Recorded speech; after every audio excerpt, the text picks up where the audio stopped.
Nous avons prévu 1h30 dans laquelle on a une présentation qui va vous donner des informations et quelques éléments de formation pour cette solution solaire mobile.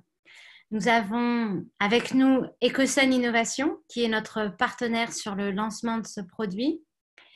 Et cette conférence en ligne sera enregistrée et mise à disposition très rapidement sur notre site internet, notre page YouTube et nos réseaux. Et elle vous sera envoyée à vous, les participants.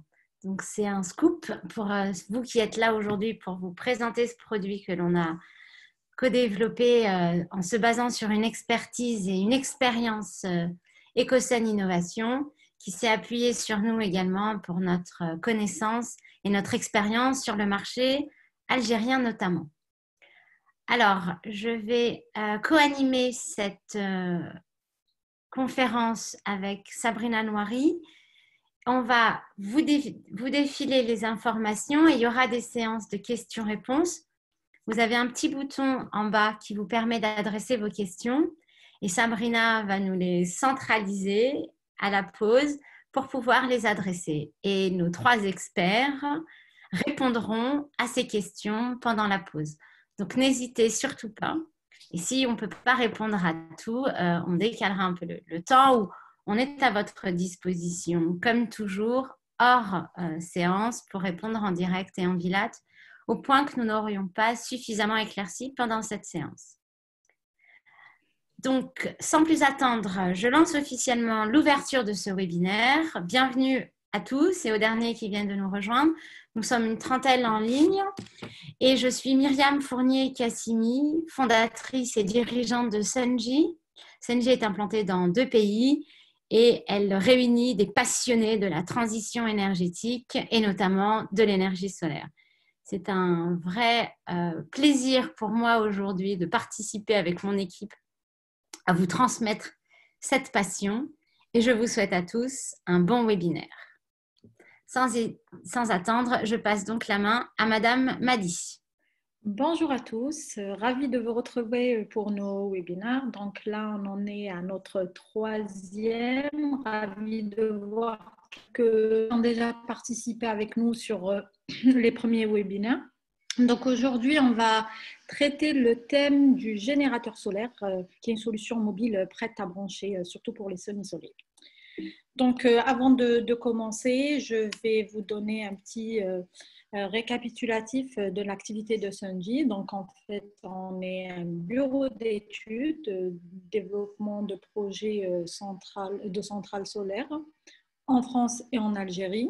Nous avons commencé notre activité en 2014 avec pour seul objectif, c'est d'apporter de l'énergie solaire partout et pour tous. Donc, nous sommes une équipe d'ingénieurs. Madame Fournier nous a transmis sa passion et j'espère qu'à travers ce webinaire, nous vous transmettrons une partie de notre passion sur le thème du solaire. À travers nos projets, nous avons pu contribuer à certains avantages sur l'environnement et sur le climat à travers des CO2 économisés. Et donc, nous intervenons en fait dans une chaîne de valeur complète qui commence de la partie pré-étude, étude, réalisation et bien sûr exploitation, maintenance et la partie garantie. Donc, nous avons un réseau de partenaires spécialisés tous dans leur domaine avec qui on collabore étroitement pour fournir vraiment la meilleure qualité, le meilleur rendement de nos installations. Et bien sûr, nos équipes sont tous qualifiées avec des certifications de l'entreprise aussi que nous avons pu accumuler avec notre expérience. Donc, pour ce webinaire, en plus de Madame Fournier qui est là avec nous et qui a lancé cette entreprise avec sa passion et cette ambition de changer le monde avec le solaire. Donc, il y aura Walid Temam qui est notre ingénieur d'études et d'exploitation, donc spécialisé dans tout ce qui est stockage d'énergie, exploitation. et moi-même, donc, qui est directrice commerciale et communication de l'entreprise, donc avec mon expérience dans le domaine de l'énergie et du développement de projets en Algérie et en Afrique. Donc, comme l'a annoncé Madame Fournier, donc nous avons avec nous aujourd'hui Mohamed Bititi, qui est responsable des projets chez Ecocène Innovation, donc, et qui va intervenir pour nous donner le retour d'expérience sur ces produits sur lesquels on est en train de travailler en collaboration. Donc, sans plus tarder, je vous introduis le plan de ce webinaire. Donc, en fait, on va parler un peu de l'électrification des zones isolées dans le monde avec une petite rétrospective. On identifiera ce que c'est un site isolé, quels sont ses besoins, et puis nous parlerons donc comment on répondra à ces besoins-là à travers des solutions mobiles, des solutions en matière d'énergie renouvelable. Et nous terminerons par des exemples et un retour d'expérience d'Ecocène. Donc, si on parle d'électrification des zones isolées dans le monde, donc on a souhaité projeter deux cartes. Une carte qui détermine le déficit énergétique mondial. Donc, comme on le sait, le monde, il y a encore un déficit en énergie électrique, surtout dans certains pays. Donc, actuellement, on estime plus de 300 millions à 600 millions de personnes qui ont un besoin en énergie électrique. Et nous estimons que d'ici 10-15 ans, on ira aux milliards de personnes ayant besoin à l'accès en énergie électrique. Ce besoin est surtout identifié dans les pays africains, Moyen-Orient, ou ce qu'on voit sur notre carte. Et ces besoins, souvent, on les pallie à travers de l'énergie conventionnelle très rapide à déployer, et notamment du diesel. Nous avons souhaité mettre à côté une carte de tout ce qui est potentiel solaire. Donc, comme on voit, il y a un gros potentiel solaire, surtout dans les zones où il y a encore de gros déficits énergétiques. Et pourquoi pas utiliser cette énergie-là qui est disponible. Donc là, la tendance commence avec cette transition énergétique, commence à aller vers le passage vers ces énergies propres et l'énergie solaire. Mais nous pensons qu'il y a encore de la marge et il y a encore beaucoup de choses à faire dans ce domaine. Donc, c'est quoi un site isolé? Un site isolé, c'est en fait un site qui est complètement déconnecté de l'énergie solaire, que ça soit d'une façon définitive ou d'une façon temporaire. Donc, en fait, d'une façon définitive, c'est-à-dire c'est des sites qui sont identifiés, où il n'y a pas de réseau, où il n'y a pas de solution de production d'électricité et d'injection d'électricité, ou d'une façon temporaire, c'est des sites qui vont être alimentés ou des sites qui sont en situation d'urgence, qui sont déjà alimentés, mais avec suite à une situation d'urgence, là, on est obligé de pallier à ça avec une solution intermédiaire. Nous avons donné quelques exemples de sites isolés là, sur lesquels on a travaillé ces dernières années et sur des besoins bien spécifiques, notamment dans la partie télécommunication, tout ce qui est base de vie, sites pétroliers et l'électrification rurale. C'est effectivement des sites assez fréquents où il y a un besoin en énergie électrique. Ces sites sont souvent alimentés par des groupes électrogènes ou une énergie conventionnelle, mais aussi par des énergies solaires, photovoltaïques, ou des solutions plutôt hybrides qui allient les deux. Donc, comme je disais, donc la tendance est plutôt vers l'énergie conventionnelle, diesel, mais il y a encore, maintenant, on commence à voir des énergies renouvelables qui se greffent à cette énergie diesel. Donc, souvent pour être en harmonie ou pour compléter certains besoins afin d'optimiser les coûts et afin d'optimiser la partie logistique. Alors, donc, il y a effectivement des alternatives en renouvelable. Ces alternatives peuvent être sur les différents types de sites isolés. Ça peut être des solutions complètement mobiles, des solutions semi-mobiles, des solutions complètement autonomes en énergie solaire ou bien des solutions qui sont hybridées. Hybrider, ce qu'on appelle nous de l'AC coupling, donc on peut avoir plusieurs sources d'énergie. Donc, on a le générateur diesel qui est d'un côté, la partie solaire qui est de l'autre côté, et aussi un parc de batteries qui viendra se coupler à ça. Nous avons rajouté le réseau dans la figure que vous pouvez voir parce que sur certains cas, notamment les sites d'urgence et tout, il y a quand même un réseau qui se greffe d'une façon partielle ou temporaire dans la solution. Mais en tous les cas, donc on peut envisager plusieurs alternatives, qu'elles soient 100% renouvelables ou mixées avec une énergie conventionnelle et un réseau. Alors, donc avec notre expérience et avec le temps, nous avons identifié certains besoins spécifiques pour des sites isolés sur lesquels on a travaillé, on a fait des cahiers des charges et on a développé des solutions qui collent avec ces besoins-là que nous avons fait ressortir du marché. Un site isolé, il a effectivement un besoin énergétique, ça c'est clair. Ce besoin énergétique, il viendrait alimenter des charges prioritaires ou des charges élémentaires, donc qui sont importantes pour l'utilisateur. Mais il n'y a pas que ça. En fait, pour répondre à ce besoin énergétique, il faut trouver une solution qui soit facile à déployer, c'est clair, mais qui nécessite le moins de technicité possible parce que c'est des sites éloignés et donc où on a difficilement accès à ces sites-là, il n'y a pas spécialement de technicité.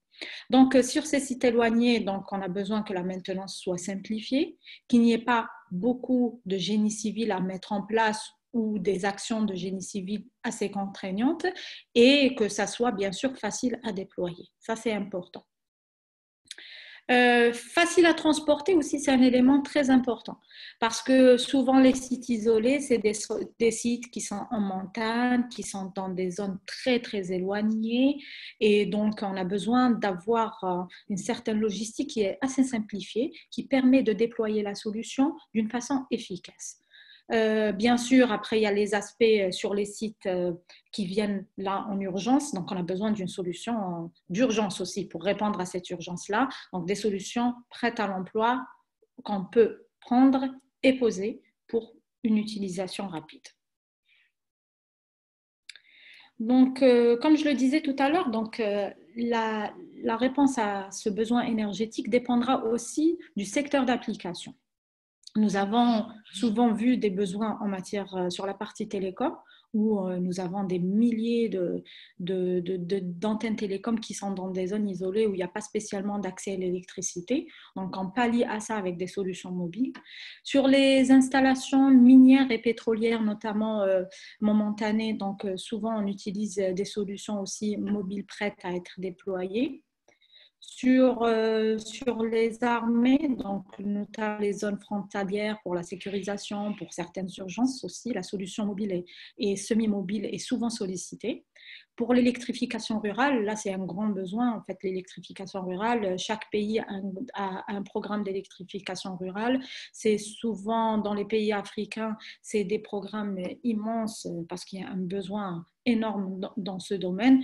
Donc, c'est une solution qui peut être envisagée et qui est déjà déployée sur certaines zones. Dans le domaine de l'agriculture, mais aussi sur les bases vie ou les bases temporaires où il y a des chantiers.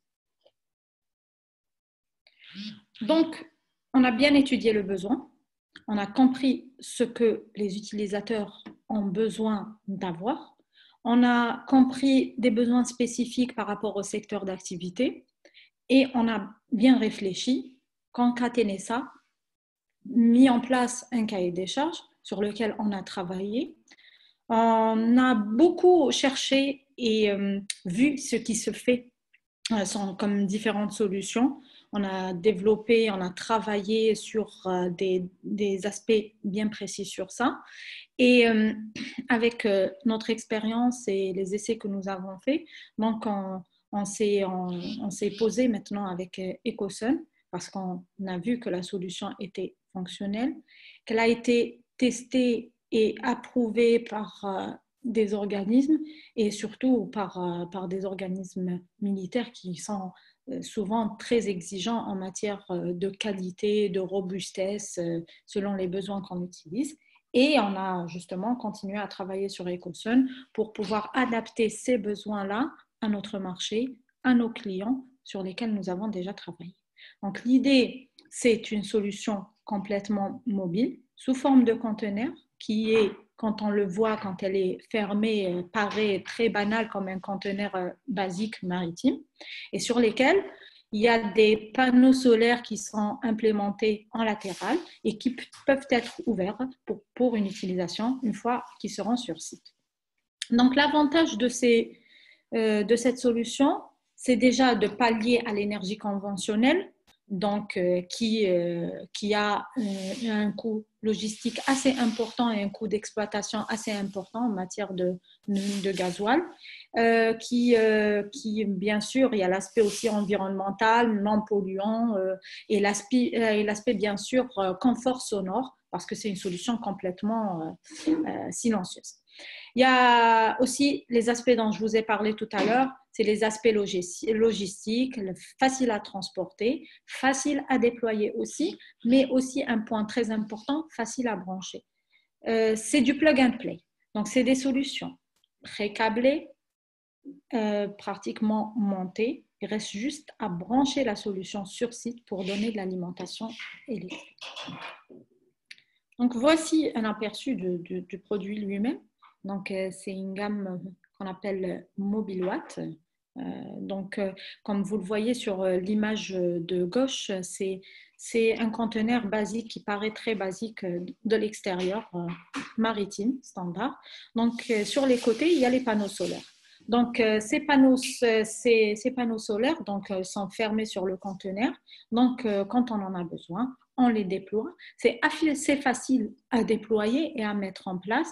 Je pense que mon collègue Walid va parler un peu plus sur ces aspects techniques et mécaniques qui permettent que vraiment la solution englobe certains avantages qu'on ne retrouve pas ailleurs. Et donc, il vous expliquera un peu mieux ce qui a été étudié sur ce genre de solution. Donc, ce conteneur, en plus de contenir les panneaux à l'extérieur et en latéral, il comprend aussi ces équipements électriques et de conversion à l'intérieur. Donc, il y a une cabine qui est complètement dédiée. On utilise des équipements de renommée, d'un certain niveau de qualité qui nous permettent vraiment de garantir le niveau de satisfaction qu'on promet à nos clients. Donc, on utilise souvent des onduleurs SMA, des batteries de stockage Test-Volt. On en a parlé lors des premiers webinaires, donc sur la partie stockage, sur la partie consommation d'énergie. Et puis, sur ce container-là, donc, on a une partie qui reste aussi libre que l'utilisateur pourra utiliser pour autre chose, pour un endroit de stockage ou autre. Non, sur l'image que je viens de vous projeter, là, c'est aussi le même principe. Là, c'est plutôt une solution hybride. Donc, comme vous voyez sur l'image de droite en bas, c'est un groupe électrogène qui est couplé carrément à la solution. Il y a un parc de batteries aussi qui est installé à l'intérieur, en plus des équipements de conversion. Walid aussi rentrera dans le détail du fonctionnement de ces solutions, y compris en hybridation avec le groupe électrogène, avec le système de fonctionnement avec le stockage.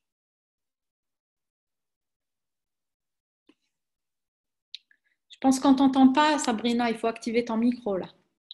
Excusez-moi. Merci Madame Hadi pour votre présentation. Alors avant de passer à la partie technique, nous allons prendre quelques minutes de pause afin de répondre aux questions. Donc si vous avez des questions sur la partie que Madame Hadi a présentée, n'hésitez pas. Nous allons prendre le temps de répondre à vos questions.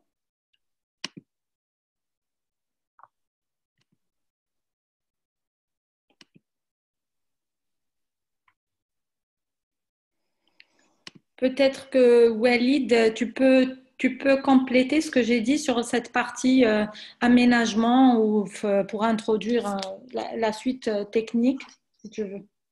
Oui, bonjour à tous. On voit bien sur les photos que l'aménagement va en fait dépendre de ce qu'on va choisir comme application.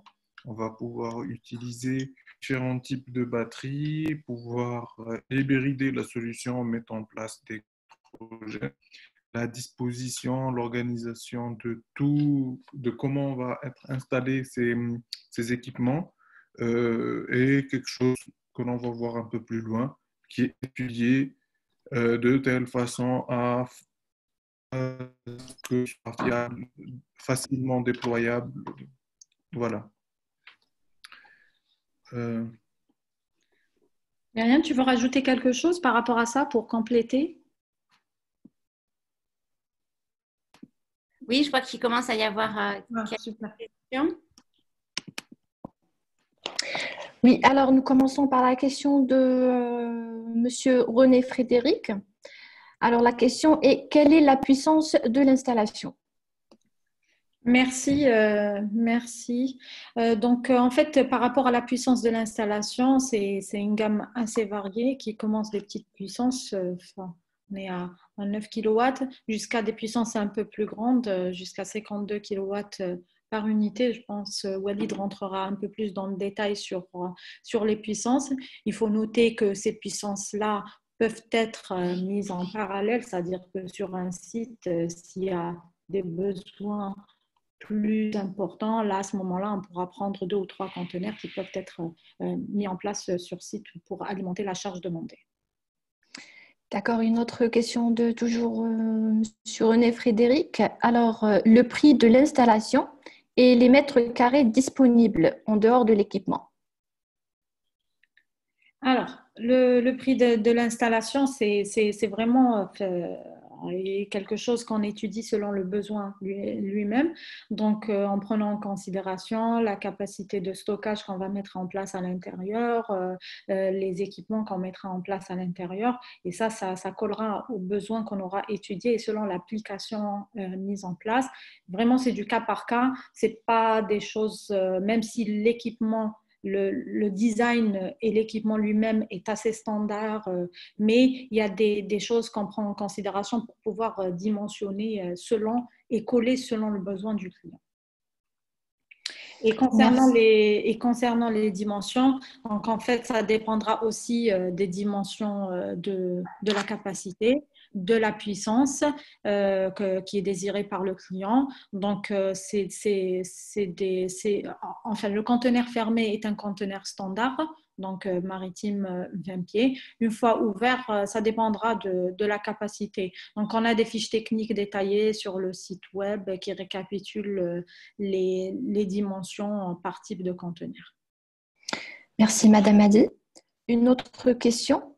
Est-ce que les solutions mobiles restent définitivement sur le site? Alors, est-ce que les solutions mobiles restent définitivement sur le site? En fait, il y a 2 types de solutions mobiles. Il y a des solutions mobiles complètement mobiles.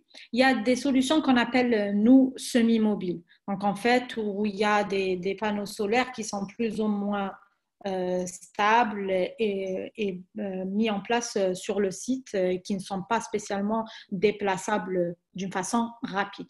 Donc, il y a solutions mobiles déployable rapidement, c'est ce qu'on vient de voir. Donc, vraiment, c'est 2-3 heures de temps pour déployer et redéployer le conteneur. Et là, on le mettrait d'un site à un autre assez rapidement. Il y a des solutions du même type, mais qui sont un peu moins rapides à déployer. Et là, on peut les garder d'une façon plus longue sur des sites. D'accord, merci Madame Hadi.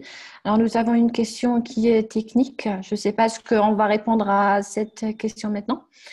Alors, est-ce que le générateur est à courant continu ou à courant alternatif? Est-ce qu'il est mono ou triphasé? Je pense que je vais répondre. Je pense qu'il parle du générateur de la solution. Alors, la solution, celle qu'on présente ici, c'est de l'alternatif. Ça peut être monophasé ou triphasé, ça dépend de l'application. On peut mettre aussi une solution en courant continu. On a déjà fait ce genre d'études pour des installations de télécommunications où on va avoir des générateurs en courant continu. Donc, ça va dépendre en fait de l'application. Voilà. Merci Walid. Alors, nous avons une question de Monsieur Touy. Alors, quelle est la durée de vie de cette installation hybride par rapport aux batteries installées?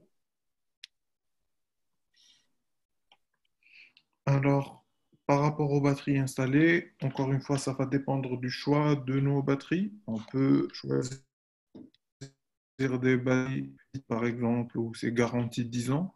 On peut choisir d'autres types de batteries, OPZV, OPZS, nickel-cadmium, qui ont des durées de vie différentes. Ce qui est normal, c'est que une technologie qui va durer un peu plus dans le temps pour ne pas avoir à la changer tous les 2 ans, tous les 3 ans. Donc, notre choix très souvent se porte sur des batteries longue durée, en l'occurrence le lithium ou bien de l'OPZV qui dure très très longtemps. D'accord, Myriam, est-ce que vous voulez ajouter quelque chose? Merci, merci. C'est effectivement très clair et c'est des questions qui sont très pragmatiques. En effet, on va vous le présenter juste après et notamment avec la gamme qui a été développée par Ecosun Innovation, les différentes caractéristiques justement sur le prix. Oui, il va vous falloir donner un prix. Donc, on est sur des milliers d'euros. Ça commence à 10 000 euros pour les solutions les plus petites qui s'appellent Framewatt. Et c'est des ordres de grandeur, hein, bien sûr, qu'on vous donne. On peut aller jusqu'à plusieurs milliers d'euros qui vont dépendre de la puissance, de la gamme des équipements. Et ce qui est très important, c'est aussi les qualités de stockage qu'on a à l'intérieur. Donc là aussi, vous savez, vous avez des intervalles de prix qui vont réellement dépendre de la façon dont on a choisi, dimensionné les équipements à l'intérieur. Et souvent, ce qui fait énormément évoluer le prix, bien sûr, c'est la capacité de stockage. Plus on rajoute du stockage pour avoir des jours d'autonomie, plus, bien sûr, le prix va évoluer en fonction. Surtout ce qui est prise au sol, c'est important parce que on a des avantages, ça se déploie facilement. Donc, il faut imaginer que sur la plus petite puissance, vous avez des panneaux solaires qui vont sur la droite et sur la gauche, donc avec des orientations est-ouest. Et là, vous avez une trentaine de panneaux solaires, plus l'optimisation fait que il y a aussi des panneaux sur le toit du conteneur. Donc là, vous êtes à un minimum de 25 à 50 mètres carrés selon que vous déployez tous les espaces. Mais évidemment, plus la puissance augmente, plus l'espace au sol est important. Il est rectangulaire ou bien en longueur ou en largeur selon les dimensionnements. Il peut être aussi déployé d'un seul côté. Walid et Mohamed vous en parleront juste après. Et donc là, on peut aller jusqu'à des zones de 200 mètres carrés, jusqu'à 300, 400 mètres carrés au sol, en fonction de la puissance qui est déployée. Sur la durée de vie, c'est quelque chose également auquel on fait attention et sur l'extrême fiabilité et qualité. Parce que c'est des équipements qui vont avoir des chocs dans le transport, dans la pose, déploiement, dans l'ouverture et la fermeture des surfaces à déployer. Donc là aussi, il nous faut quelque chose qui soit extrêmement résistant. Tout ça me permet de vous expliquer pourquoi Sunji a choisi Ecosun Innovation. Donc, comme vous l'a présenté Madame Madi, on a été extrêmement sollicité, challengé par nos clients habituels et nos prospects sur le marché algérien, que ce soit des extracteurs de mines, des exploitants de mines sur des carrières très difficiles d'accès, avec des grosses machines, comme vous pouvez imaginer, qui doivent envoyer de la puissance. Également par nos clients et nos prospects militaires, également par tout ce qui est lié aux exploitations d'antennes télécom. Quand vous êtes à des milliers de kilomètres d'Alger, où c'est un no man's land, mais que vous devez, par contrainte réglementaire, mettre une antenne, eh bien, vous avez des grandes difficultés d'approvisionnement de votre diesel en last mile et votre antenne, elle doit quand même fonctionner. Donc, même si c'est des petites puissances, pour ces solutions-là, c'est assez pratique. Ils ont des contraintes et ils ont des besoins en anti-vandalisme, vol et de continuité de service et de déploiement rapidement. Donc là aussi, lorsqu'on a eu tous ces besoins qui étaient à la fois différents, mais avec des niveaux d'exigence très importants, on a été faire un tour, on a nous fait des premières études en interne pour bien maîtriser un petit peu la conception. Et assez rapidement, on est tombé tout à fait d'accord avec Ecosan Innovation pour plusieurs raisons. La première évidente pour moi, c'est les valeurs. Ce sont des ingénieurs engagés chez Ecosan Innovation. Ils ne sont pas tombés dans le solaire par hasard. Ils y croient, ils investissent, ils font la promotion de l'énergie solaire. Et l'ensemble du groupe participe à, d'une façon ou d'une autre, l'ensemble de la chaîne. Donc ça, en termes de valeurs, de passion, on s'est complètement retrouvés dans cette équipe Ecosan Innovation. La deuxième chose, c'est qu'ils ont éprouvé des solutions. Ils ont dépensé énormément d'argent, de temps, enfin de ressources rares dans la sélection des meilleurs composants et dans les designs de ces solutions qui sont aujourd'hui très faciles. Et bien sûr, ils ont développé des choses assez simples, basiques, mais qui nous permettent aujourd'hui de répondre très facilement. Typiquement, ils ont pris un container maritime, ils n'ont pas réinventé la roue, ils ont démonté ce container sur les parois latérales et les ont remplacés par des panneaux solaires. Tout ça, aujourd'hui, on capitalise sur leur expérience, leur savoir-faire, et eux, en échange, bien sûr, comprennent le marché algérien, les besoins spécifiques de nos clients, qui est un marché, comme tous les marchés, qui est unique et qui a beaucoup de spécificités réglementaires, de routes, logistiques, d'importation, d'exportation. Et ça, c'est notre partenariat qui fait en fait cette force. Par ailleurs, on les a retrouvés très rapidement aussi parce qu'ils utilisent des équipements très, très fiables. Et ce sont les mêmes que nos partenaires. Donc, c'est du SMA, c'est du TestVolt. C'est des choses qu'on a l'habitude de maîtriser. On est sur du top gamme. On ne se pose pas de questions de panne. Ça va tourner, ça va marcher dans toutes les conditions. On est sur des durées de vie d'équipement à 10 ans, 15 ans avec des garanties internationales. C'est des produits européens. Donc, là aussi, en termes de positionnement de choses très fiables et de haute qualité, on s'est parfaitement entendu et les fiançailles ou le partenariat étaient beaucoup plus évidents ensuite avec les ingénieurs d'Ecosan Innovation. Et bien sûr, ils ont développé des brevets, ils ont expérimenté, ils ont de l'expérience en Afrique. Ils ont déjà travaillé avec d'autres corps militaires très exigeants, les Allemands, les Polonais. Et donc, dans cette synthèse-là, on a réussi ensemble à développer un partenariat gagnant-gagnant pour nos marchés. Donc, c'était une évidence pour nous. Pour eux, je pense que c'était une évidence aussi, et Mohamed nous en parlera aussi. On connaît notre marché, on a de l'expérience sur la technique, on sait aussi dimensionner à l'intérieur les espaces, faire en sorte que l'on va pouvoir ventiler correctement les sources de batterie. Donc, entre experts, on s'est compris. On a développé ce partenariat ensemble. C'est un scoop aujourd'hui de vous annoncer ce lancement de produit sur le marché algérien pour mettre en œuvre ces solutions auxquelles vous avez besoin. Merci Myriam. Alors, nous prenons encore une petite question de la part de Madame Zahra Ahmed Saïd.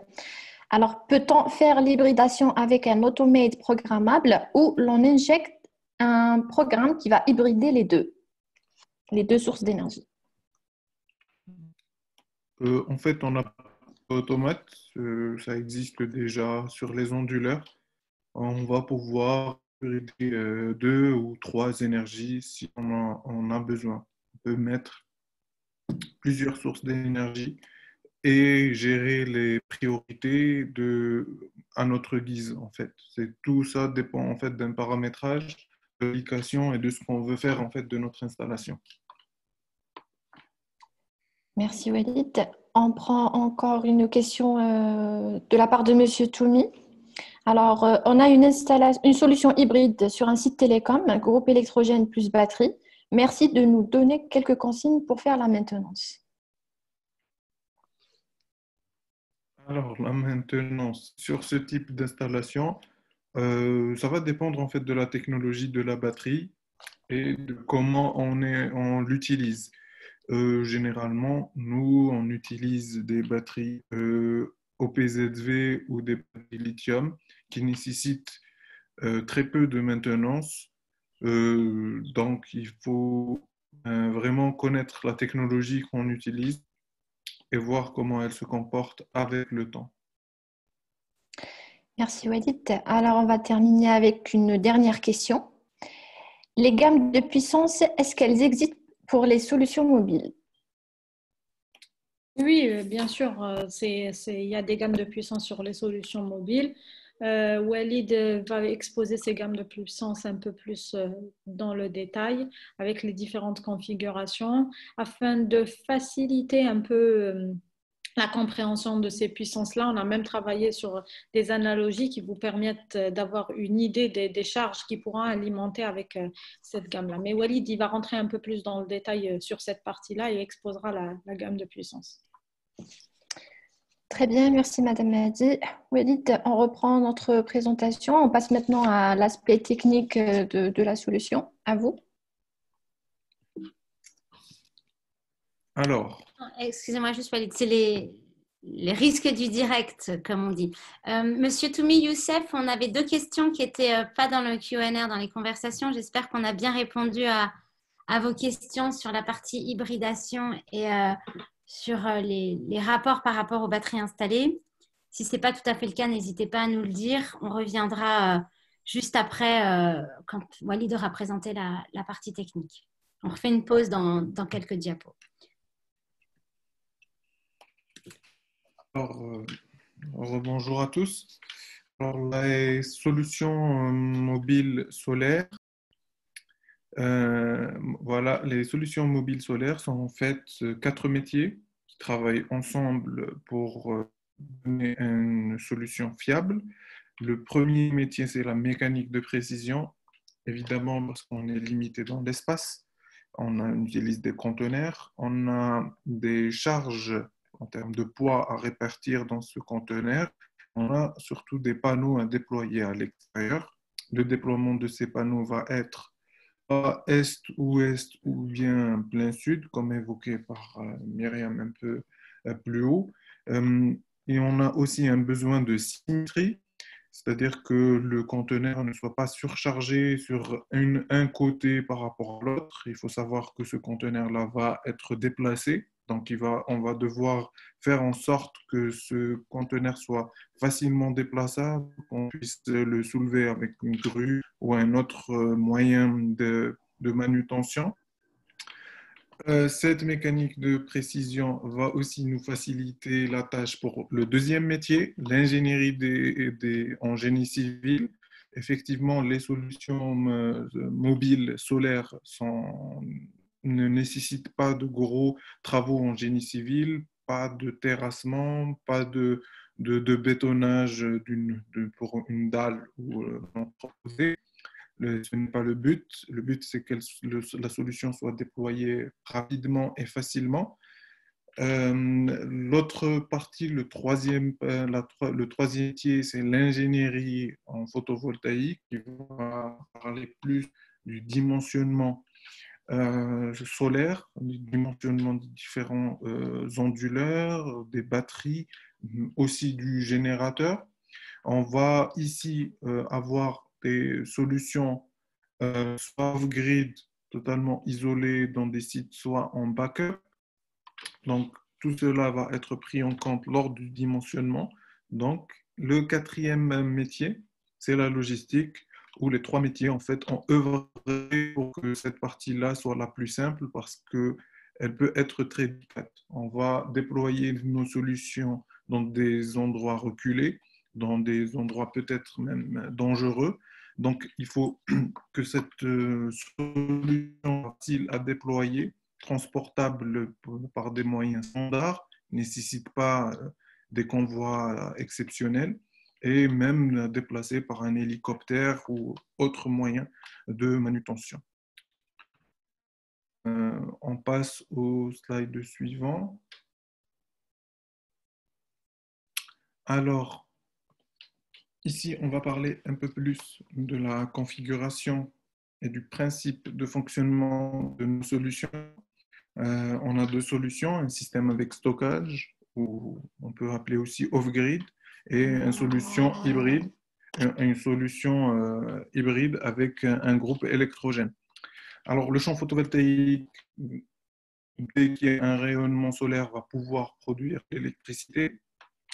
qui va être converti par l'onduleur solaire, onduleur unidirectionnel, qui va convertir une énergie en DC vers une énergie en AC sur cette configuration, qui va être injectée sur le réseau local, qui va être consommé soit par nos charges, soit servir à charger nos batteries. Charger nos batteries grâce à l'onduleur chargeur, onduleur bidirectionnel, c'est-à-dire qu'il va pouvoir charger nos batteries, puis utiliser à la demande de cette énergie stockée pour alimenter nos charges.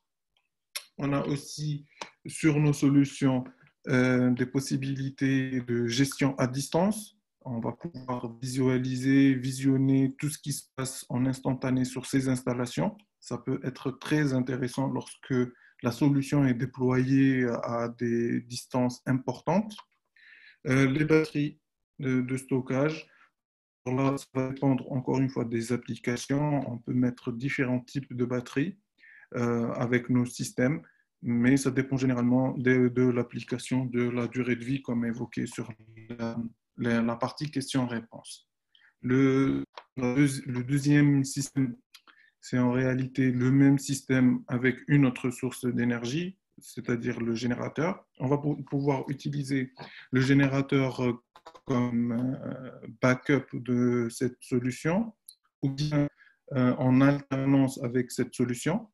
Le générateur va pouvoir être contrôlé par l'onduleur chargeur qui va lui donner les instructions de démarrage en prenant en compte tous les paramètres, préchauffage, la quantité de carburant restant, tous ces paramètres peuvent être pris en compte et tout ça peut être géré grâce aux passerelles de communication à distance. Donc, le message important qu'on peut retenir, c'est que les solutions mobiles solaires sont pré-câblées, prédimensionnées et prêtes à l'emploi. C'est-à-dire qu'une fois déployées sur un câble branché pour avoir. Ici, nous allons voir le principe de fonctionnement de nos deux configurations. Le graphe numéro 1 est relatif au système avec stockage. On voit bien ici que la nuit, on a la charge qui est alimentée, la charge en orange qui est alimentée par la batterie en jaune. Un peu vers les débuts du lever de soleil et le rayonnement solaire, on va pouvoir produire de l'électricité à travers nos panneaux. Et donc là, on a une phase où les batteries vont tenir la production solaire puis la remplacer entièrement. Un peu plus tard dans la journée, vers midi, 11h midi, on a un excédent sur la production. L'excédent va être stocké dans les batteries pour pouvoir l'utiliser plus tard. Lorsque le rayonnement solaire n'est plus suffisant, c'est la batterie qui graduellement va remplacer l'onduleur solaire. Alors, le fonctionnement est basique, qui ressemble à un fonctionnement off-grid d'une installation. C'est pas plus compliqué, sauf que dans des solutions mobiles, on a d'autres spécificités qu'on va prendre en compte lors du dimensionnement solaire. Le graphe numéro 2, système hybride. Ici, nous avons pris un cas où, par un jour très nuageux, on n'arrive pas à produire assez d'électricité d'huile solaire. Et donc, on voit bien que la nuit, c'est la batterie qui va alimenter nos charges. La journée, il y a toujours cette phase de transition entre le solaire et les batteries, où petit à petit, on va remplacer la batterie. L'énergie solaire alimente les charges, l'excédent sert à recharger nos batteries. Et à un moment donné, vers 18h, l'onduleur chargeur a une information sur les batteries et va savoir, grâce à des paramétrages au préalable qu'on a réalisés, voir que l'énergie stockée n'est pas suffisante pour continuer à alimenter les charges. Et donc, on déclenche le générateur, on fait appel au générateur pour alimenter nos charges. Donc, c'est un cas parmi tant d'autres, il y en a plein d'autres cas, On peut faire aussi de l'hybridation avec ces solutions. Mais c'est aussi possible de s'organiser dans le cas où on est dans un contexte où on n'arrive pas à produire assez pendant une certaine période de l'année, faire appel au générateur. Alors, on passe à une partie intéressante, les gammes. Les gammes d'utilisation. Alors, les solutions mobiles solaires ont différentes gammes. Comme évoqué un peu plus haut, les mobilewatts, les modèles mobilewatts EO30, c'est relatif à l'orientation des panneaux, est-ouest, et 30, c'est le nombre de panneaux. Et les modèles mobilewatts avec la désignation S sont relatifs à l'orientation plein sud des panneaux. On voit bien, il y a un nombre de panneaux qui augmente d'une certaine manière, 30, 78 et 120. En fait, ça, c'est les contraintes qu'on a par rapport à l'espace disponible, à la symétrie, au poids et tous ces paramètres qu'on a évoqués un peu plus. On a aussi des puissances qui sont relatives à chaque solution et des analogies.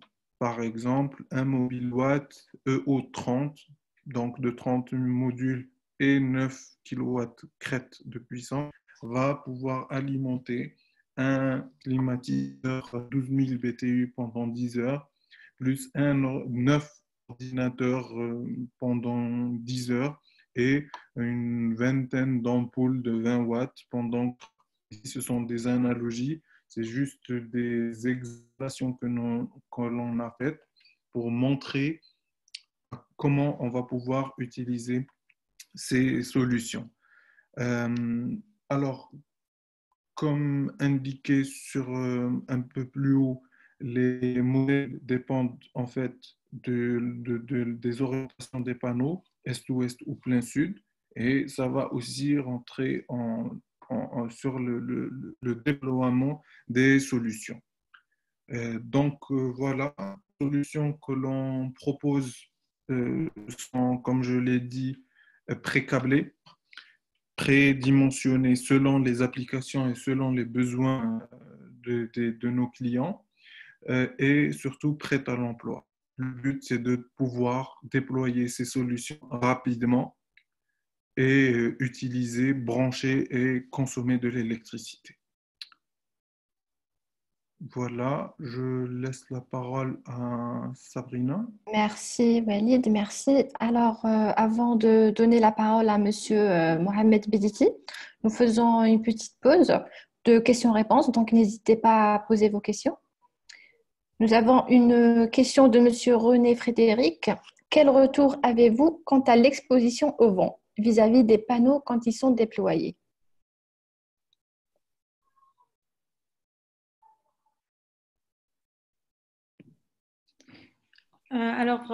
Oui, merci pour la question.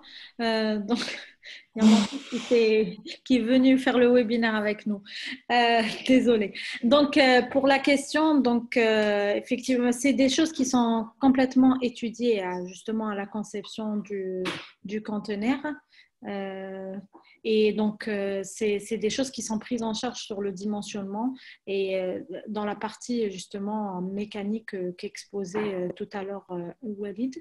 Je pense que Mohamed, en exposant les différents retours d'expérience, pourra aussi nous donner un retour terrain sur ça, mais en tous les cas, c'est des choses qui sont étudiées et prises en charge dans la conception de la solution elle-même et éprouvées dans des conditions extrêmes, notamment en vent, en température.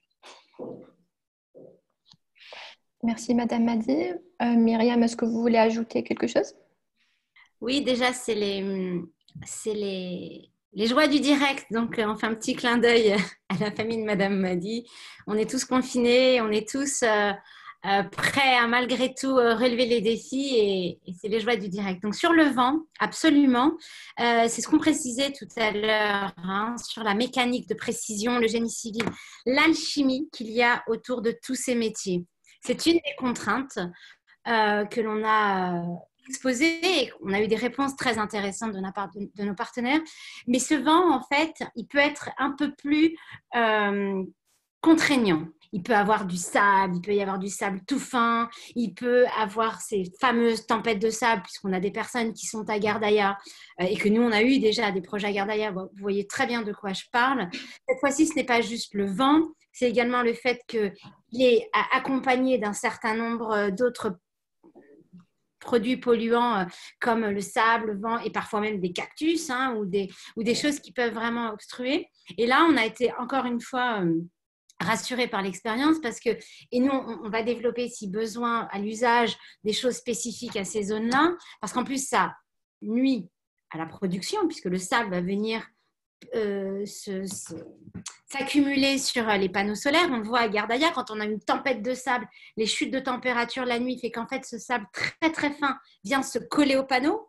Donc il est très difficile de l'enlever. Donc heureusement que les panneaux ont prévu des parois. Avec justement des endroits où ça va pouvoir s'accumuler, mais il faut une maintenance et un nettoyage plus régulier des panneaux. Mais les solutions vont être en deux temps, en fait. Donc, soit vous avez, comme vous le présentez, Madame a dit, quelque chose de très simple. On arrive, on pose, on met juste des plots béton et ça suffit pour fixer. Soit il sera nécessaire de mettre des pieux, des aubanes encore plus largement pour tirer en fonction des conditions climatiques locales.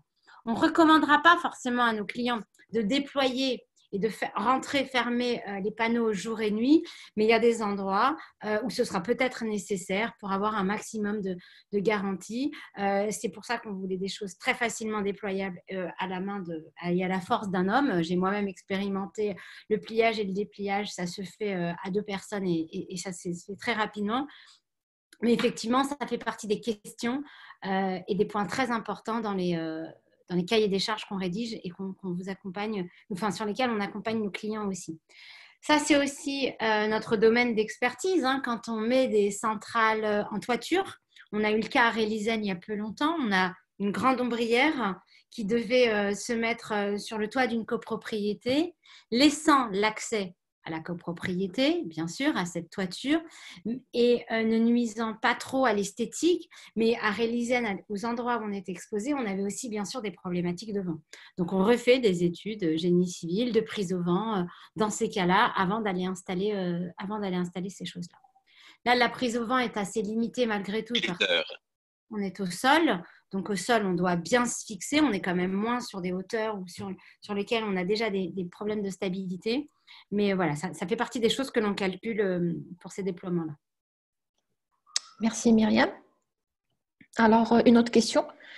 Quel est votre retour d'expérience par rapport à l'influence de la température sur le rendement, sachant que les températures au sud sont très élevées? Oui, alors notre retour d'expérience, on a testé chez Sunji plusieurs technologies de panneaux. On aime bien tester nos panneaux avant de les utiliser et en fait, on adapte des technologies de panneaux par rapport à l'addition. Encore une fois, ça va dépendre de là où on va exploiter cette solution.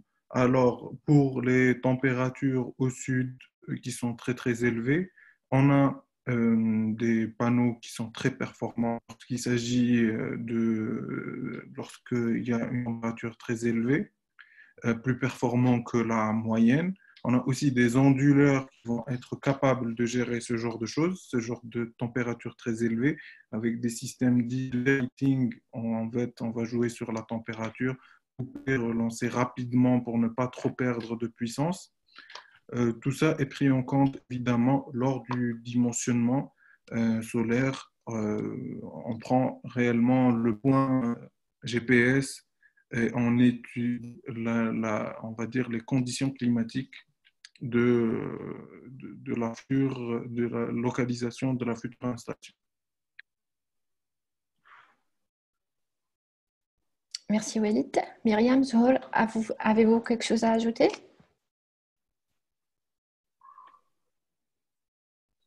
Sur les températures, c'est une très bonne question également. Donc, Walid vous a parlé des températures extérieures pour les panneaux photovoltaïques. Il y a également la température intérieure pour les équipements. parce que c'est des équipements qui vont avoir également, qui vont chauffer, hein, les onduleurs chauffent lorsqu'ils sont en fonctionnement, et les batteries, elles, ont des optimisations de fonctionnement dans des températures et dans des intervalles donnés. Donc là aussi, la grande ingénierie qui est à l'intérieur du container, cette fois-ci, c'est qu'en fait, on a réduit au maximum l'espace où sont ces équipements, de façon à installer une clim lorsque c'est nécessaire, mais que cette clim fonctionne avec le moins d'appels de puissance possible, de façon à réduire l'espace qui va être à ventiler et à refroidir. Donc, on a des échanges thermiques, bien sûr, et on fait attention à ça, et ça fait partie des paramètres évidents dans les questions que l'on pose et sur lesquelles on a des solutions. Alors là, encore une fois, les intervalles ou les gammes de température dans lesquelles les fonctionnements sont optimum pour les équipements. On est sur du super matériel, on travaille avec du SMA, du test volt, quand c'est de l'OPZV, c'est de l'OPQ. Donc, on a les contraintes et les données de fonctionnement thermique de ces équipements. Et lorsqu'on peut se passer évidemment de clim, on se passe de clim, mais dès qu'on passe Gardaïa ou Biskra en Algérie, on sait que ce n'est pas possible. Mais il y a également l'aspect de ce conteneur qui est fait de façon à pouvoir optimiser encore une fois l'espace qui va être nécessaire à refroidir et à ventiler. Là aussi, comme le disait Walid, on a eu des projets jusqu'à Adrar. On a fait des études pour Tamanrasset, mais on a réalisé à Adrar, on a réalisé à Gardaïa, on a réalisé à Rélizen. Donc, on a éprouvé ces températures et ces chocs de température en réel. Gardaïa notamment, donc je vous parlais de la tempête de sable, je vous parlais des températures extérieures, mais également des amplitudes thermiques très importantes dans la nuit. Et aujourd'hui, avec ce retour d'expérience, ça fonctionne, ça doit être monitoré, ça doit être bien accompagné, bien sûr. Mais ça fait partie de toute l'étude que l'on fait en fonction de l'endroit où on va déployer ces équipements et ces solutions mobiles. Merci Myriam. Alors, on a une autre question de la part de M. Makram Zinati. Alors, si on a une décharge profonde de la batterie suite à une panne, lorsque le système sera up, est-ce que la solution est dimensionnée pour prendre en charge le fonctionnement des équipements et aussi la charge des batteries? Oui, alors, oui, effectivement, déjà au départ, le dimension solaire on fait en sorte de réduire le risque qui est une décharge profonde. Tout ça, c'est on peut très facilement établir ça. C'est par rapport aux tailles de batterie, taille de panneaux photovoltaïques. Mais si dans le cas où on a quand même des décharges, avant d'atteindre la décharge profonde, on a des systèmes de délestage qu'on peut mettre en place. Et en fait, petit à petit éliminer des charges et envoyer des alertes grâce à la passerelle de communication pour savoir comment la solution se comporte. Donc, avant d'atteindre la décharge profonde, on a déjà beaucoup de protocoles qui vont protéger notre solution. En cas, et c'est possible, de décharge profonde, on a soit la possibilité d'utiliser les générateurs, comme expliqué plus haut, ou bien on va avoir des coupures sur les charges non prioritaires, en attendant que le soleil alimente et recharge les batteries. Donc, typiquement, la décharge profonde, c'est la dernière de nos... c'est la première de nos préoccupations et c'est la dernière chose qu'on va permettre à la solution de faire. Merci Walid. Myriam, est-ce que vous voulez ajouter quelque chose à la réponse de Walid? Non, je pense que c'est très complet, merci. Il faut faire référence également à ce qu'on a vu hier, qui était une dédiée aux solutions de stockage et qui permettait d'aller un peu plus loin. Alors, c'est vrai que c'est en même temps très court, c'est 1h30. On essaie de vous montrer le panorama et le cheminement des questions, mais encore une fois, on est disponible après par téléphone, par mail, et toujours avec grand plaisir pour répondre plus en avant avec vous. Merci Myriam. Alors, on termine avec une dernière question de M. Makram Zinati. Alors, quel sera le temps de charge des batteries de 0 à 100%? Oui, alors le temps de charge des batteries va encore une fois dépendre de la solution, de la taille de notre solution en réalité et de la taille de nos. Donc, ce qu'on fait généralement, on fait en sorte de pouvoir charger les batteries le plus rapidement possible. Comme ça, on a un maximum de sécurité. Mais encore une fois, ça va dépendre de la taille de notre champ photovoltaïque, de la taille de nos batteries.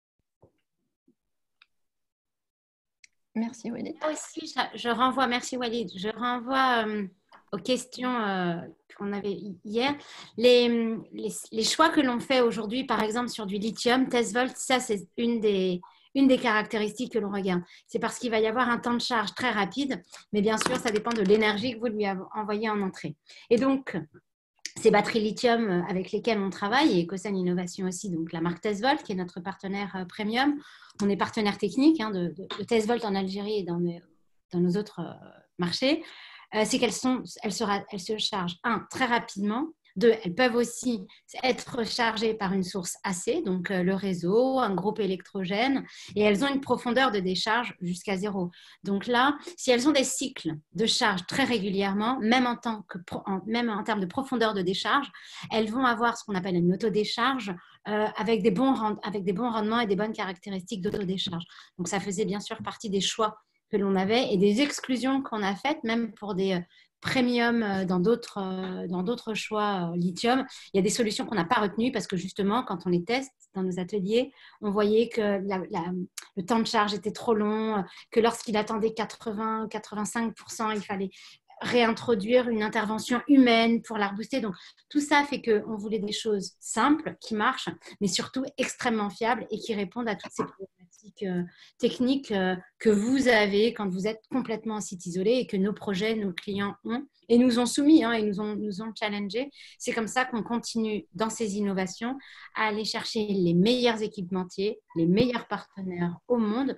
On est persuadé qu'en Algérie, on est tout à fait disposé à avoir les meilleures solutions et que pour ça, il y a de l'expertise technique et du savoir-faire chez nous et auprès de nos partenaires. Merci Myriam. Voilà, nous avons une autre question. Nous terminerons cette partie avec la dernière question. Après, on laissera la parole à Monsieur Mohamed Biziti. Alors, est-ce que vous laissez les batteries se décharger jusqu'à 0 ou est-ce que vous limitez la décharge? Alors oui, effectivement, sur la partie où j'ai évoqué le délestage, on laisse une partie pour les cas d'urgence. Effectivement, pour alimenter et permettre de la survie en fait et l'alimentation des charges prioritaires jusqu'au lendemain. On peut évidemment décharger les batteries lithium jusqu'à 0%. Et en fait, on va utiliser les spécificités de cette batterie pour donner des signaux à notre onduleur et pouvoir faire des délestages progressifs et à plusieurs niveaux. L'objectif est de toujours laisser un minimum d'énergie pour alimenter nos charges les plus importantes. Mais ça n'a pas de conséquences sur la durée de vie de la batterie, en fait. De la décharger jusqu'à 0%, ça n'a pas de conséquences sur la durée de vie. En tout cas, sur les batteries lithium avec lesquelles on travaille. Merci Walid. Myriam? Oui, encore une fois, je renvoie vers le séminaire en ligne hier dédié au stockage, où on parlait un peu plus de toutes ces problématiques-là et de toutes ces contraintes. D'une chimie à l'autre, les taux d'autodécharge et les décharges profondes, la possibilité d'aller sur une décharge à 0% ne sont pas les mêmes. Donc, c'est aussi pour ça qu'on est très proche de la pré-étude, qu'on essaye de bien comprendre quels vont être les usages. Et comme le disait Walid, selon qu'on soit en backup, en off-grid, en solution un peu plus intermédiaire, avec une solution de couverture hybride ou de backup différente, on n'aura pas les mêmes démarches. Et ça, on sait le programmer, on sait le paramétrer, on sait même le piloter à distance quand on a une bonne connexion Internet. C'est tous les paramètres que l'on mesure et que l'on monitore, comme l'état de la batterie, l'état de sa charge, l'état de sa chaleur, de sa température interne. Enfin, il y a vraiment plein de paramètres dessus et on a commencé à en exposer certains. D'ailleurs, la vidéo d'hier est disponible. Elle va vous être partagée et mise en ligne sur nos réseaux et notre site internet, comme je vous le disais tout à l'heure. Merci Myriam. Alors, nous clôturons la partie questions-réponses. Nous laissons la parole à Monsieur Mohamed Betiti. Bonjour à tous, je suis Mohamed Bititi, responsable projet chez Ecosan Innovation. Donc, tout d'abord, je vous souhaite à tous Ramadan Moubarak et je remercie aussi l'équipe Sanji qui a vraiment su très bien présenter les solutions Ecosan Innovation et qui sont un partenaire incontournable pour nous en Algérie.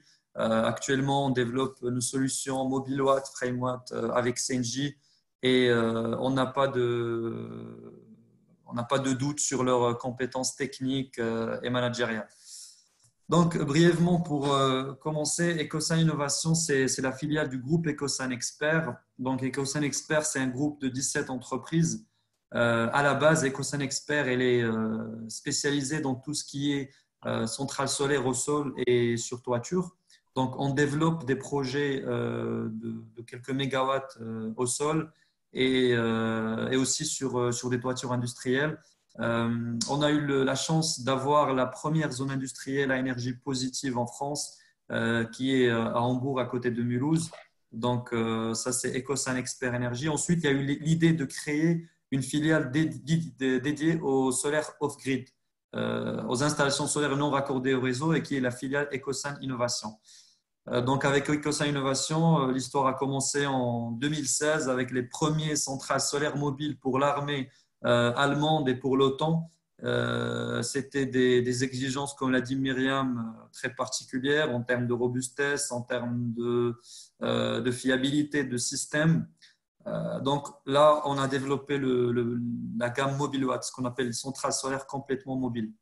Donc, ensuite, avec le fil des temps et en étant souvent sur le terrain en Afrique, en Amérique latine, notamment au Chili, au Pérou, au Moyen-Orient, le constat était qu'on a certains clients qui sont intéressés aussi par d'autres gammes de produits et ils ont été évoqués lors de la présentation de Zohor, comme le mobile grid, le FixWatt, donc tout ce qui est conteneur solaire semi-mobile ou bien fixe.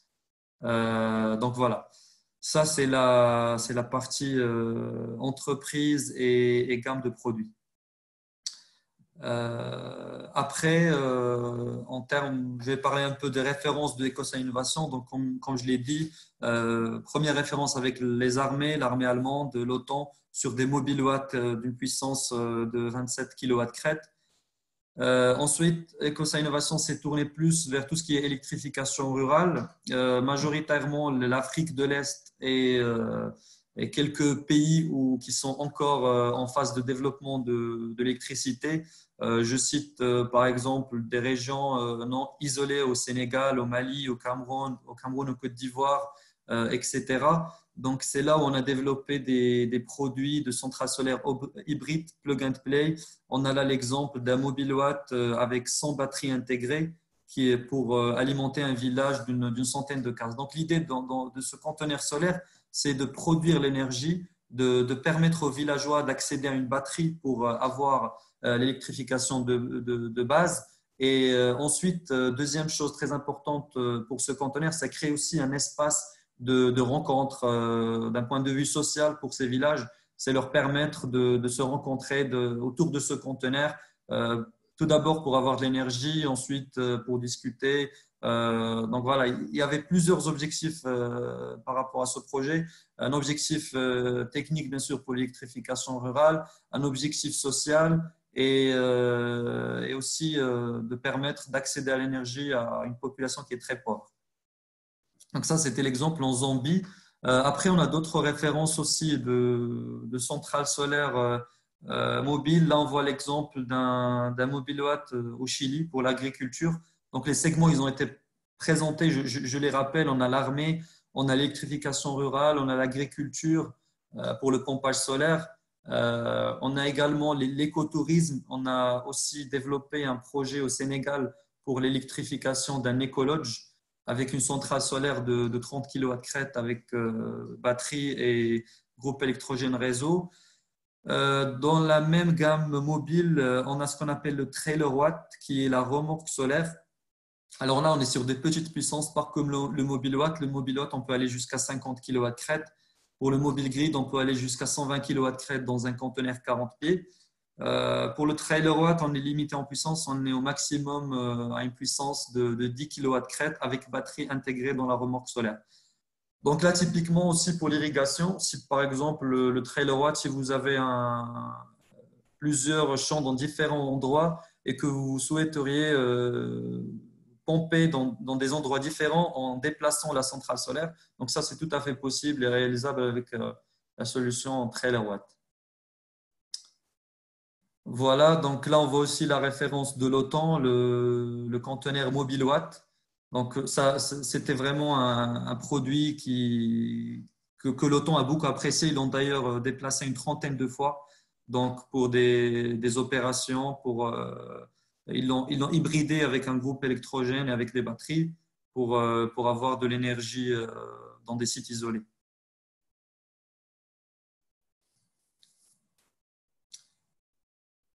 Ok, alors là on a les frame-watts. Donc ça c'est ça fait toujours partie de la gamme mobile. Donc pourquoi l'idée du frame-watt? Donc l'idée du frame-watt, c'était suite à notre réunion avec des acteurs du BTP, type Vinci, Bouygues, donc des gens qui font tout ce qui est chantier mobile. Et leur problématique dans ces chantiers, c'est qu'ils n'ont pas de l'espace pour déployer un champ solaire. Donc, nous, on a eu l'idée, puisqu'ils ont des bungalows sur place, généralement des bases de vie, des conteneurs bases de vie, on a eu l'idée de développer ce cadre solaire qui vient se placer au-dessus de la base de vie. Donc, ça, c'est une solution aussi qui est mobile, qui est déployable facilement. En termes de puissance, on peut aller jusqu'à 4,8 kW crête, ce qui est largement suffisant pour avoir une électrification de base, alimenter des lampadaires, un petit climatiseur, des plaques chauffantes. Donc voilà, ça c'est le produit FrameWatt.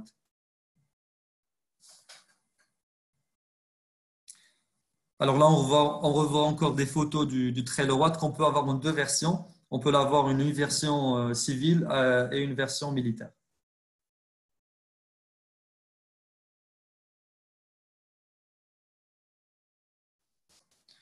Voilà, donc le trailer watt en version civile et version militaire. Voilà, donc j'arrive à terme de la présentation. Je pense que l'important, il a été vraiment dit par monsieur Walid Tsemmam, partie technique aussi par Myriam Ezhour sur l'ensemble de la gamme EcoSan Innovation. Si vous avez des questions, je peux répondre à vos questions. Il y avait une question tout à l'heure sur la vitesse de vent.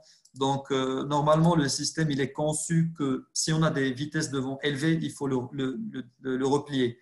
C'est ça l'avantage et l'idée d'avoir une solution mobile.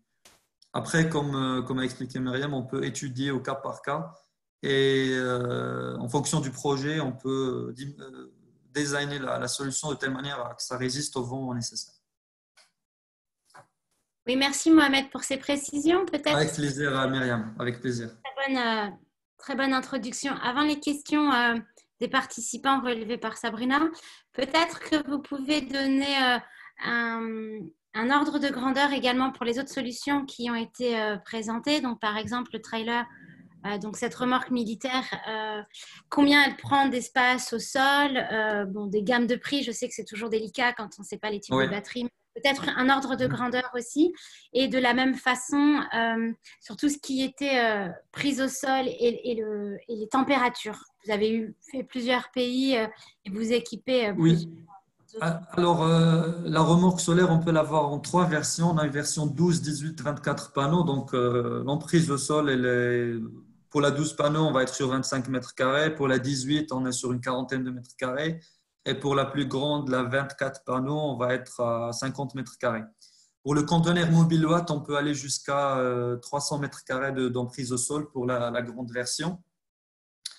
Donc, ça, c'est par rapport à l'emprise au sol. Par rapport aux températures, donc, pour tout ce qui est équipement électrique, que ce soit les batteries ou les onduleurs batteries, on recommande toujours une température dans la salle technique de 30 degrés, que ça ne dépasse pas les 30 degrés pour les batteries lithium fer phosphate ou lithium-ion. Cette température va permettre de garder la durée de vie des batteries garantie par le fournisseur.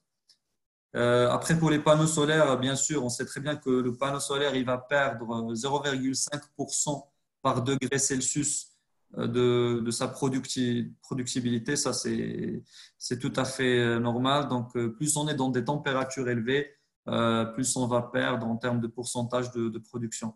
C'est-à-dire, je donne un exemple, si on est sur des températures de 40 degrés, donc ça va être 15 degrés de plus que la normale, donc on va perdre 15, voire multiplié par 0,5, donc environ 7,5% de la production de la centrale solaire.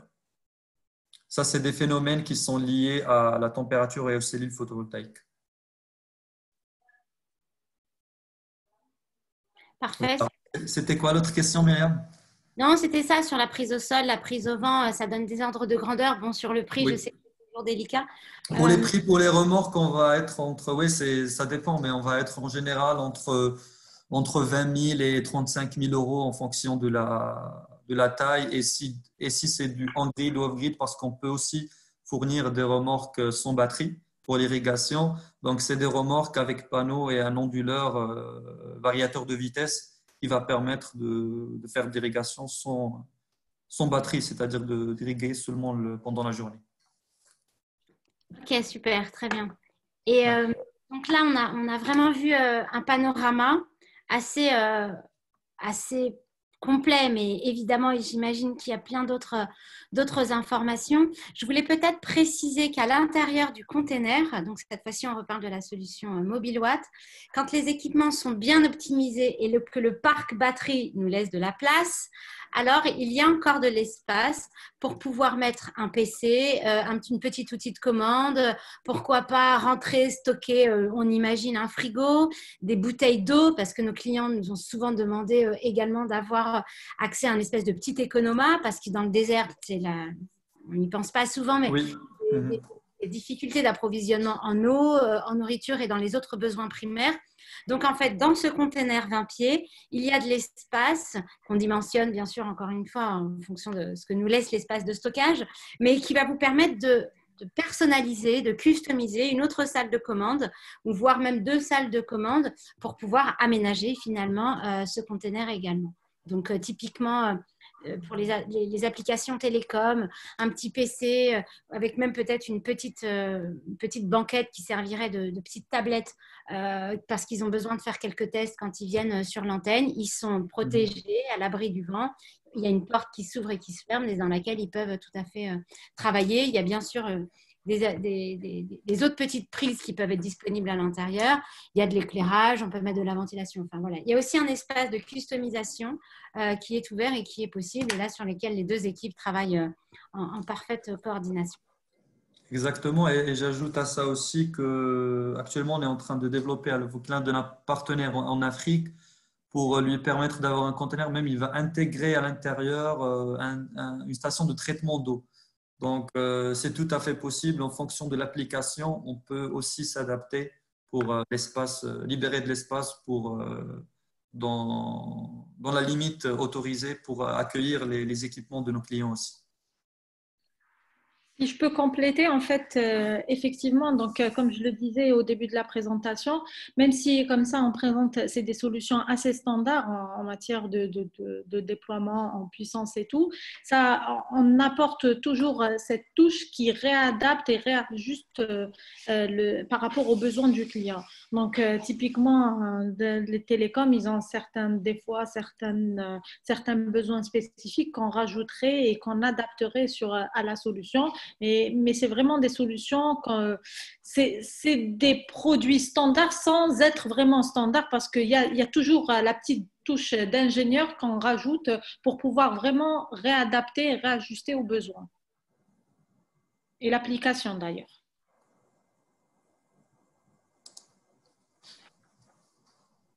Alors, sans le prendre de court, j'ai rajouté Frédéric Romer, qui est le directeur général d'EcoSun Innovation, qu'on a la chance d'avoir avec nous, qui peut prendre la parole s'il le souhaite pour éventuellement compléter, pendant que Sabrina oriente les questions qui sont posées sur le Q&A. Oui, bonjour toute l'équipe, bonjour Myriam, bonjour à tous les participants. Oui, c'est effectivement, j'ai suivi, alors pas en intégralité, j'étais absent une vingtaine de minutes, mais effectivement très intéressant. Merci à toute l'équipe Sunji de mettre nos nouvelles solutions innovantes en avant sur le marché algérien et plus largement chez tous vos clients. Voilà, le webinaire est une très bonne idée en cette période de confinement et puis voilà, mais qui est aussi une période qui doit profiter pour que tout le monde puisse se tenir au courant des dernières informations. Donc c'est très bien joué. Écoutez, on compte nous beaucoup sur ce partenariat en Algérie. Je pense que les solutions sont particulièrement adaptées au marché. C'est des ensembles, ça a été dit et répété dans le fil des présentations, mais qui sont particulièrement destinés à se prémunir de tous les risques de mise en place d'une centrale solaire dans des sites isolés, loin de tout, difficilement joignables, avec des problématiques pour y envoyer des experts, de la maintenance, etc. C'est vrai que dans le fil du débat, ça n'a pas été forcément précisé dans le détail, mais tous les ensembles sont supervisables à distance. C'est-à-dire que même de très loin, on arrive à accéder aux données de production. Merci Mohamed d'avoir précisé tout un certain nombre de points, d'avoir fait le focus sur l'ensemble de la gamme, parce qu'il y a les containers, mais pas que. Aujourd'hui, c'est une gamme complète que Sunji vous propose pour répondre finalement, je dirais, à un ensemble d'applications avec des solutions prêtes à brancher, qui n'existaient pas jusque-là et qui sont innovantes et particulièrement adaptées aux différents segments du marché algérien, que ce soit militaire, BTP, télécom, tout ce qui est extraction ou exploration minière, pétrolière, etc. Voilà, je pense que Sunji vous donne la possibilité d'accéder à des produits qui n'existent pas jusque-là. Voilà.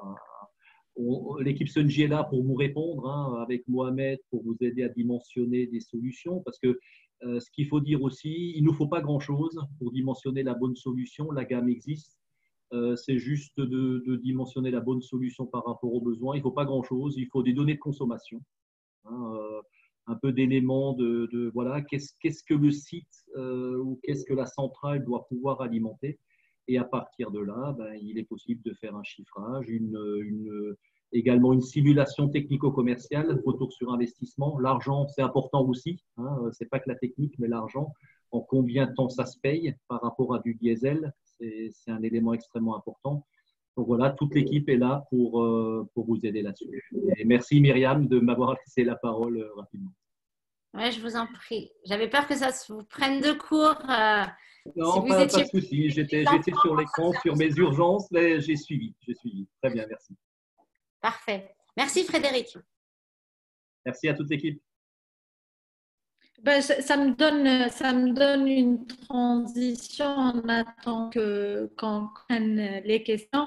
En fait, comme le disait Frédéric, effectivement, donc on est là pour vous répondre. On est à votre disposition pour pouvoir vous proposer la meilleure solution de la gamme par rapport à votre besoin. On a lancé en cette période de confinement une offre spéciale pour étudier vos bilans énergétiques et vos besoins de consommation afin de vous faire vraiment une offre adaptée à votre besoin. Donc, il ne faut pas hésiter à nous envoyer ça sur notre adresse mail. Nous étudierons ça gratuitement et vous ferons un retour. Donc, il ne faut pas hésiter. On reste à votre disposition sur les différents réseaux, sur le net. Donc, sur le net, il y a aussi toute la gamme dont on vient de parler qui est publiée aussi. Sabrina. Merci, Madame Hadi.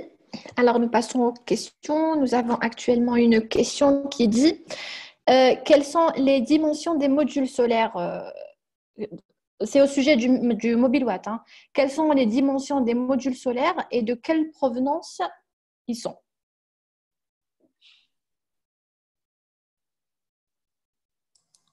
Ouais, je peux répondre sur cette question. Donc, pour les modules solaires, normalement, donc, dans nos standards, on utilise des modules européens de nos fournisseurs, soit ici en France, soit en Europe. Mais on peut s'adapter aux clients si, par exemple, des clients ils ont une exigence particulière avec des modules qui rentrent dans les dimensions compatibles avec le mobile watt ou le mobile grid, on peut les intégrer. En termes des dimensions des modules, on est sur des modules standards d'environ 1 mètre sur 1 mètre 70. Voilà, j'espère que ça répond à votre question. D'accord, merci. Voilà. Posez vos questions, hein, n'hésitez pas.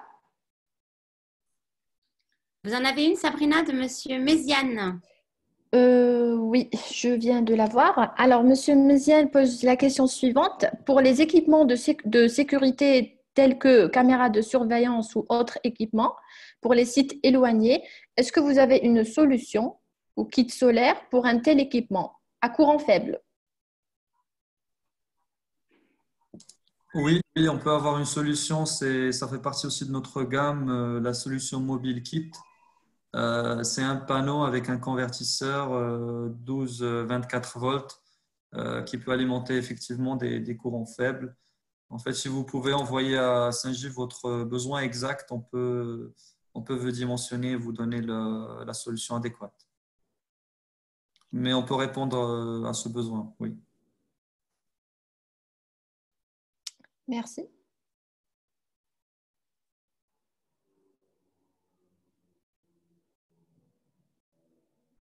Alors, je crois qu'il n'y a plus de questions. Il n'y a plus de questions, voilà.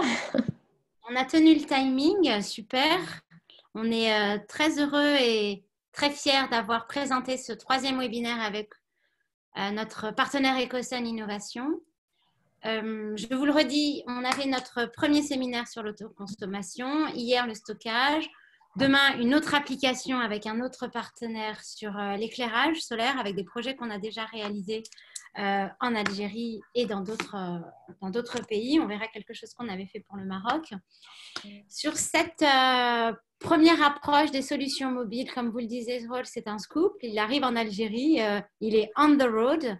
Les 2 solutions vont être livrées, le MobileWatt et le FrameWatt. On va les mettre en test chez certains de nos prospects et clients avec qui sont devenus des partenaires du coup, pour qu'on maîtrise encore davantage leurs besoins sur place. Donc, on a développé et acheté des prototypes qu'on est en train de mettre en place. Il n'y a rien de mieux que le terrain pour éprouver, se rendre compte de tout ce dont on a besoin ensemble.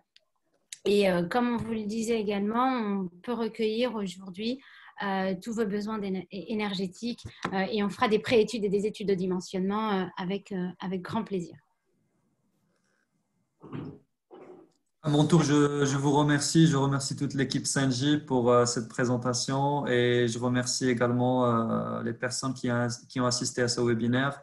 Et je reste à disposition pour répondre à l'ensemble de vos questions et au dimensionnement nécessaire. Merci beaucoup. Parfait. Toujours soucieux de nous améliorer, on a mis en place un petit sondage. Donc, il vous suffit de cliquer sur vos écrans pour préciser ce que vous avez apprécié de ce webinaire. Et l'enregistrement sera en ligne donc, dès cet après-midi sur nos réseaux et sur nos chaînes YouTube, ainsi que sur notre site internet. Et je vous le dis et redis, prenez soin de vous, prenez soin de vos proches pendant cette période de confinement. Et n'hésitez pas à appeler toute l'équipe qui est à votre disposition, même en télétravail, par téléphone, par mail ou par tous les réseaux sociaux sur lesquels vous avez l'habitude de nous contacter. Voilà, je crois qu'on va mettre fin au vote et regarder les résultats. Bon, ben on est content que vous ayez trouvé ça très intéressant. On se doute que c'est des délais assez courts, mais c'était pour vous ouvrir les perspectives sur ce qui est possible aujourd'hui. Merci à tous. Merci. À très bientôt. Donc, on vous retrouve demain. À bientôt. Allez. Merci beaucoup à tous. Très bonne fin de journée.